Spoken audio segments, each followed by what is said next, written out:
Hi friends, welcome to Deepika reviews. ఈ video మీకు నచ్చినట్లయితే వీడియోని లైక్ చేసి షేర్ చేసి సబ్స్క్రైబ్ చేసుకోవడం మర్చిపోకండి. అయితే నాకు సమాధానం చెప్పు లక్ష్మి, నా నుంచి నువ్వు ఎందుకు విడాకులు కోరుకుంటున్నావు అని విహారీ లక్ష్మిని నిలదీస్తూ ఉంటాడు. ప్లీజ్ విహారీ గారు, నన్ను ఏమీ అడగొద్దు అని చెప్పి లక్ష్మి చెప్తూ ఉంటుంది. అలా అంటే ఎలా కుదురుతుంది లక్ష్మి? విడాకులంటే భార్యాభర్తలు ఇద్దరికీ కూడా ఇష్టమైతే మాత్రమే ఇస్తారు. కానీ నీ నుంచి నేను విడాకులు తీసుకోవడానికి ఇష్టపడట్లేదు. అసలు ఎందుకు ఇలాంటి పిచ్చి నిర్ణయం తీసుకున్నావో చెప్పు లక్ష్మి అని విహారీ లక్ష్మిని నిలదీస్తూ ఉంటాడు. ఇక లక్ష్మి ఏం మాట్లాడదు. విహారీ అడుగుతున్న ప్రశ్నకు సమాధానం చెప్పమ్మా. విహారీ నుంచి విడాకులు తీసుకోవాలనుకున్నప్పుడు నువ్వు ఇన్ని కష్టాలు ఇన్ని బాధలు అనుభవిస్తూ ఈ ఇంట్లోనే ఉండాల్సిన అవసరం ఏంటి? విహారీయే నీ భర్త, ఈ ఇంటి వారసులని తెలిసిన రోజే ఇక్కడి నుంచి వెళ్ళిపోవచ్చు కదా, అలా వెళ్లకుండా ఎందుకు ఉన్నావు అని చెప్పి చారుకేశ అడుగుతూ ఉంటాడు. బాబాయ్ ప్లీజ్ బాబాయ్, నన్ను ఇబ్బంది పెట్టకండి అని లక్ష్మి చెప్తూ ఉంటుంది. విహారీ, లక్ష్మి ఏదో మన దగ్గర దాస్తుంది అని చెప్పి చారుకేశ చెప్తూ ఉంటాడు. నిజం చెప్పు లక్ష్మి, నా నుంచి విడాకులు తీసుకోవాలనుకోవటం నీ నిర్ణయమేనా, లేకపోతే నీ వెనుక ఇంకెవరైనా ఇదంతా చేస్తున్నారా అని చెప్పి విహారీ అడుగుతూ ఉంటాడు. ఇది పూర్తిగా నా నిర్ణయం విహారీ గారు అని చెప్పి లక్ష్మి చెప్తూ ఉంటుంది. నీకు అంత అవసరం ఏమొచ్చింది లక్ష్మి అని చెప్పి విహారీ అడుగుతూ ఉంటాడు. మీరు నన్ను ఏమి అడిగినా నేను సమాధానం చెప్పలేవను విహారీ గారు, మీరు కేవలం ఆ విడాకుల మీద సంతకం పెడితే అంతే చాలు అని చెప్పి లక్ష్మి ఏడుస్తూ ఉంటుంది. లక్ష్మి, ఏంటి లక్ష్మి అలా మాట్లాడకు, నువ్వు లేకపోతే నేను బ్రతకలేవను లక్ష్మి, నువ్వు నా ప్రాణం లక్ష్మి అని చెప్పి విహారీ చెప్తూ ఉంటాడు. తప్పు విహారీ గారు, మీ భార్య సహస్రమ్మ మీరు సంతోషంగా ఉంటే చూడాలని మీ కుటుంబం అంతా కోరుకుంటుంది. మీరు నన్ను భార్య అనటం కరెక్ట్ కాదు అని లక్ష్మి చెప్తూ ఉంటుంది. ఎవరు అవునన్నా ఎవరు కాదన్నా ఎవరు బాధపడినా సరే నువ్వే నా భార్యవి, సహస్ర ఎప్పటికీ నా భార్య కాదు లక్ష్మి అని చెప్పి విహారీ చెప్తూ ఉంటాడు. ఇంకా లక్ష్మి ఏడుస్తూ ఏం మాట్లాడకుండా అక్కడి నుంచి వెళ్ళిపోతూ ఉంటుంది. విహారీ, అసలు లక్ష్మి ఇలాంటి నిర్ణయం ఎందుకు తీసుకొని ఉంటుంది అని చారుకేశ అడుగుతూ ఉంటాడు. ఏమో తెలియదు మోయ, నాకు కూడా అదే అర్థం కావట్లేదు అని చెప్పి విహారీ చెప్తూ ఉంటాడు. లక్ష్మి ఎందుకు ఇలాంటి నిర్ణయం తీసుకుందో నేను కనుక్కుంటాను విహారీ, నువ్వేం బాధపడకు అని చారుకేశ చెప్తూ ఉంటాడు. ఇక మరోవైపు లక్ష్మి రోడ్డు మీద నడుచుకుంటూ వెళ్తూ ఉంటుంది. ఇక మరోవైపు పద్మాక్షి, అంబిక ఇద్దరూ కలిసి సహస్ర విహారీల లగేజ్ సర్దుతూ ఉంటారు. ఇక అప్పుడే యమున సహస్ర దగ్గరకు వెళ్ళి, సహస్ర ఇలా రామ్మా అని చెప్పి పిలుస్తూ ఉంటుంది. ఏంటత్తయ్య అని చెప్పి సహస్ర అడుగుతూ ఉంటుంది. అమెరికా వెళ్ళిన తర్వాత విహారిని జాగ్రత్తగా చూసుకోమ్మా, అక్కడ మేమెవరం ఉండం కదా అని చెప్పి యమున చెప్తూ ఉంటుంది. బావ గురించి నువ్వు అంతలా చెప్పాలా అత్తయ్య? బావను ప్రేమించి పెళ్లి చేసుకున్నాను, బావను మంచిగా చూసుకోవాలని నాకు తెలీదా అని సహస్ర అడుగుతూ ఉంటుంది. నీకు తెలుసు, కానీ వాడు నా నుంచి దూరంగా వెళ్తున్నాడు కదమ్మా, అందుకే ఇన్ని జాగ్రత్తలు చెప్తున్నాను, ఇద్దరు జాగ్రత్తగా ఉండండి, అసలే కొత్త ప్లేసు అని చెప్పి యమున చెప్తూ ఉంటుంది. సరే అత్తయ్య అని చెప్పి సహస్ర చెప్తూ ఉంటుంది. ఇక మరోవైపు అంబిక అలాగే సర్దుతూ, విహారీ రేపటితో నాకు పట్టిన శని వదలబోతుంది, నేను మళ్ళీ ఈ ఇంటికి యువరాణిని కాబోతున్నాను అని చెప్పి మనసులో అనుకుంటూ ఉంటుంది. ఇక నువ్వు అమెరికా వెళ్ళిపోతే ఈ ఆస్తులు, ఈ ఆఫీసులు, ఈ బిజినెస్లు అన్నీ నా సొంతం, నాకంటూ ఈ ఇంట్లో ఎదురే ఉండదు. త్వరలోనే ఆ లక్ష్మిని ఎండి పోస్ట్ నుంచి తీసి పడేస్తాను, లక్ష్మిని ఈ ఇంట్లో శాశ్వతంగా ఉండకుండా బయటికి పంపించేస్తాను అని చెప్పి అంబిక మనసులో అనుకుంటూ ఉంటుంది. నాకంటూ ఎవరు ఎదురు లేకుండా చేసుకుంటాను. అవును, సుభాష్కి ఫోన్ చేసి కొంతమంది మనుషుల్ని అరేంజ్ చేయమని చెప్పాను, ఏం చేసి ఉంటాడు అని చెప్పి అంబిక ఆలోచిస్తూ ఉంటుంది. ఇక లక్ష్మి ఏడుస్తూ ఇంటికి వస్తుంది.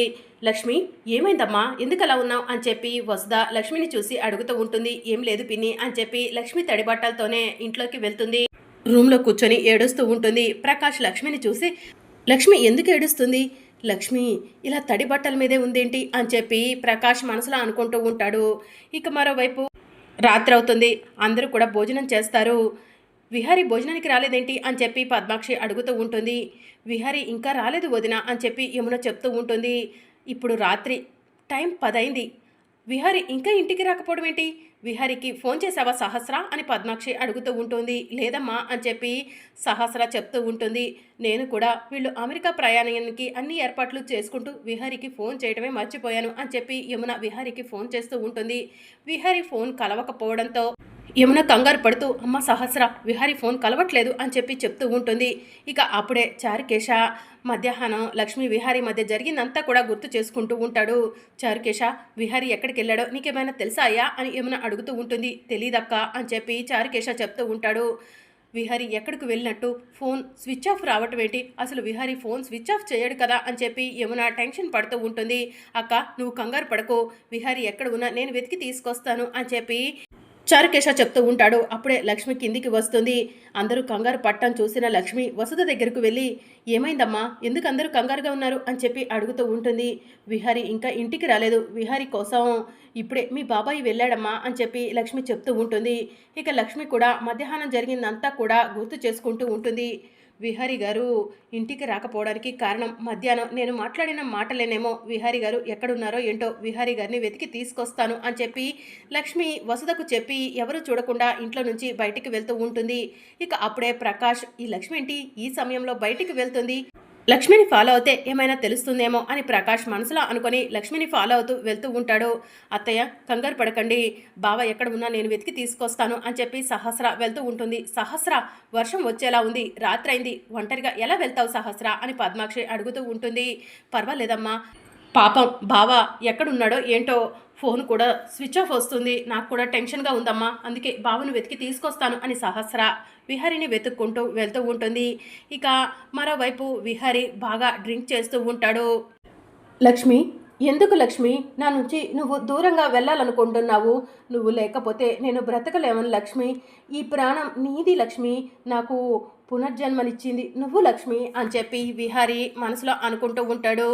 నువ్వు లేకుండా ఈ విహారీ ప్రాణం ఉండదు లక్ష్మి, నువ్వే నా భార్యవి, అసలు నీకు ఎలా చెప్తే ఈ విషయం అర్థమవుతుంది, నువ్వు నా ప్రాణమని నేను అనుకుంటుంటే నువ్వు నా నుంచి నా ప్రాణాన్ని దూరం చేయాలనుకుంటున్నావు లక్ష్మి, నా నుంచి నా ప్రాణాన్ని ఎవరు కూడా దూరం చేయలేవరు లక్ష్మి అని చెప్పి విహారీ మనసులో అనుకుంటూ బాగా డ్రింక్ చేస్తూ ఉంటాడు.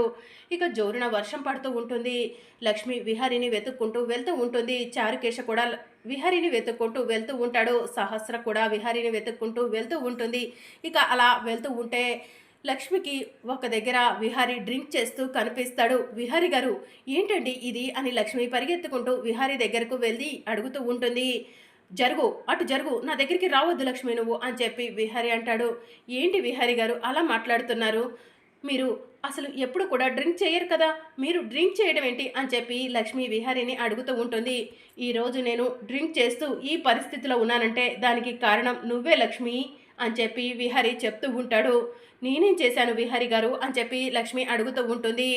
నువ్వు నా ప్రాణం లక్ష్మి, నా ప్రాణాన్ని నా నుంచి దూరం చేయాలనుకుంటున్నావు, విడాకుల పేరుతో విడాకులు వద్దని చెప్పు లక్ష్మి, నువ్వు నాతోనే ఎప్పటికీ కలిసి ఉంటానని చెప్పు లక్ష్మి అని చెప్పి విహారీ అడుగుతూ ఉంటాడు. లేదు విహారీ గారు ఇప్పుడు ఆ విషయాలన్నీ ఎందుకు, రండి ఇంటికి వెళ్దాం, ఇంటి దగ్గర అందరూ కూడా మీకోసం ఎదురు చూస్తున్నారు అని లక్ష్మి చెప్తూ ఉంటుంది.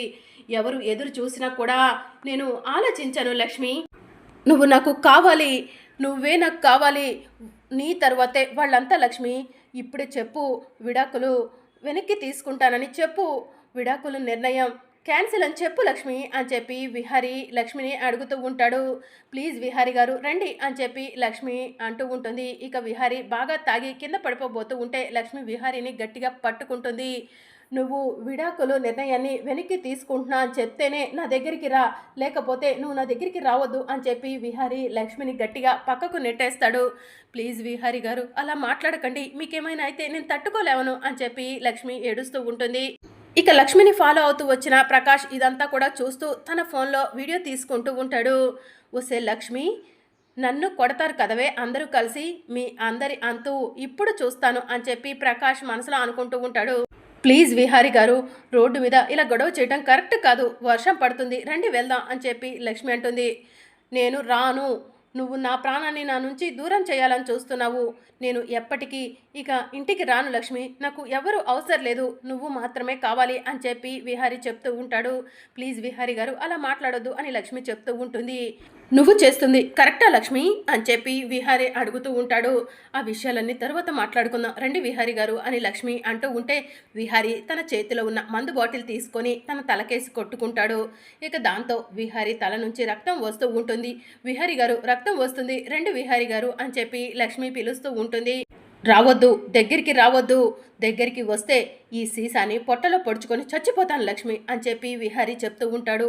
అయ్యో విహారీ గారు మీ తల నుంచి రక్తం వస్తుంది అని లక్ష్మి ఏడుస్తూ ఉంటుంది. ఇక విహారీ తల నుంచి రక్తం వస్తూ ఉంటుంది. ఇక విహారీ కాసేపటికి స్పృహ కోల్పోతాడు.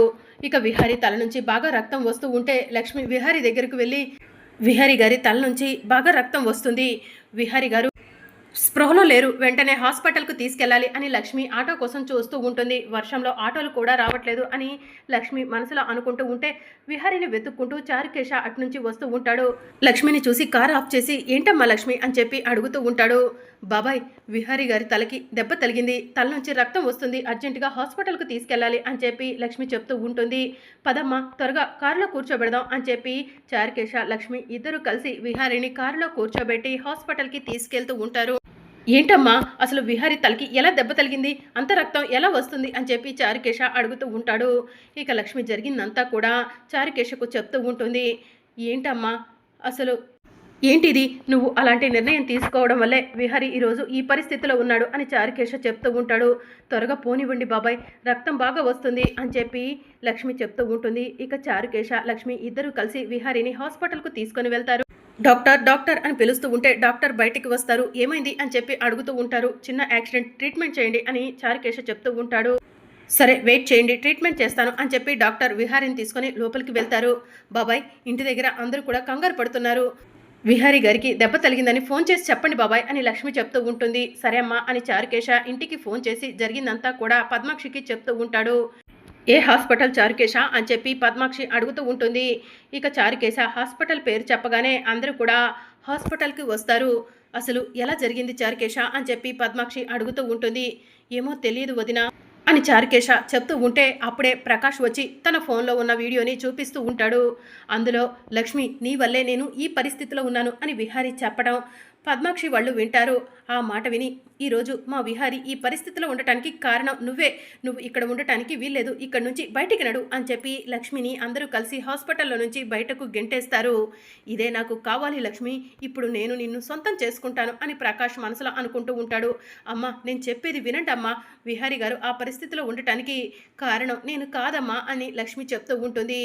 ఇంకా చాలు, నోరు మూసుకొని ఇక్కడ నుంచి పో, నువ్వు ఎక్కడ ఉంటే అక్కడ శనే అని పద్మాక్షి చెప్తూ ఉంటుంది. యమునమ్మ మీరైనా వినండి అని చెప్పి లక్ష్మి అంటుంది. ఇక్కడి నుంచి వెళ్ళిపో లక్ష్మి, అనవసరంగా నాకు కోపం తెప్పించకు అని చెప్పి యమున అంటుంది. మరి అప్కమింగ్ ఎపిసోడ్లో ఏం జరగనుందో తెలుసుకోవాలనుకుంటున్నారా? అయితే ఛానల్ను సబ్స్క్రైబ్ చేసుకోండి.